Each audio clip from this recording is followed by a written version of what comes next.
Twandhini wa mauvua makoneti mutiani wa KCPE Minista muvyani wa Kisomo Ezekiel Machogu niwaweta kana Silikali Niyiyumbanitye kutw'iika kwa vinya wonthe kisomo kyeu cha CBC kila kwa ooyu chosa mwana wonthe wa kisomo cha musingi cha amanyiw'a. Machogu aitangaasa mausungio ma muthya ma KCPE kisomoni cha 844 aweta kana kisomo kikuu kinaina musingi mulu na uuniko munene ateo cha CBC kinookie nokana kwa kwaka na kululumilia vaita wa kutw'iika thini wa kisomo cha amanyiw'a ma musingi livyochumbanityo niwe Benjamin Mwaka.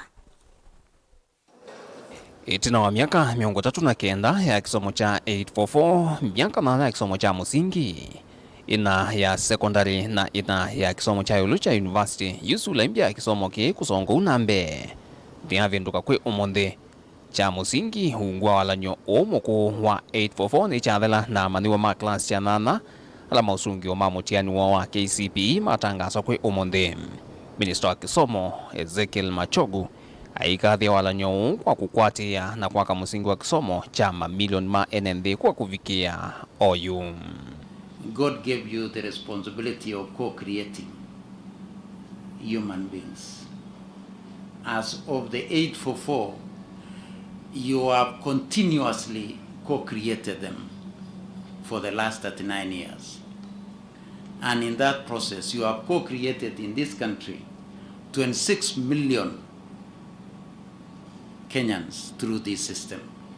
This is more than 70% of the adult population. The 844 education system has produced some of the best brains that have made our country work tall, both academically and in the world of work, regionally and globally as well.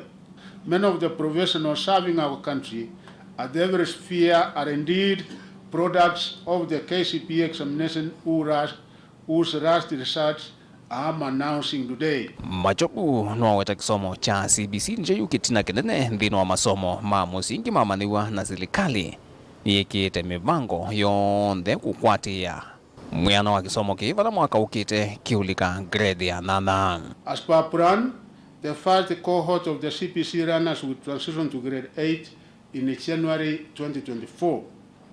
All education indicators show that the cohort is undergoing quality learning and teaching.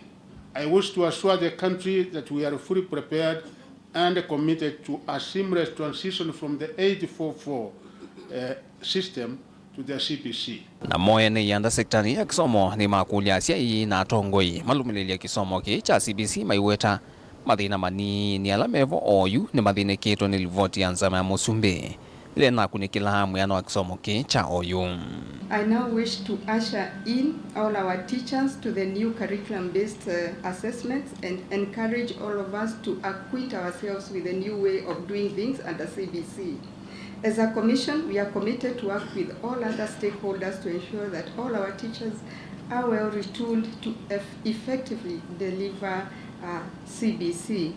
As the KCPE and CBC comes in, I want to ask Kenyans, I want to ask parents, I want to ask the leaders, we embrace it.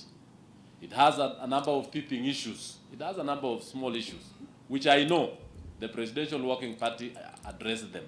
We know that all of us are gifted differently, are talented differently, and that is why I'm an ardent supporter of CBC. That going forward, now that we are done with KCPE and 844, that no learner will ever again be classified as a failure simply because we were assessed on a parameter that they were not necessarily talented in. Iseso ya wasani kwa amanyiw'a kwiandikithia na class cha form 1 kisomoni cha secondary uvania kwambisia wa kwambelelia ukite. Already the ministry has developed a fair and transparent system for form 1 placement that will ensure national, regional and socio-economic balance is achieved. The placement process will start on Monday the 27th November 2023 and conclude within a period of 2 weeks. Vilingo wa mauvo kuma vamusino ilovi nye nito Benjamin Mwaka.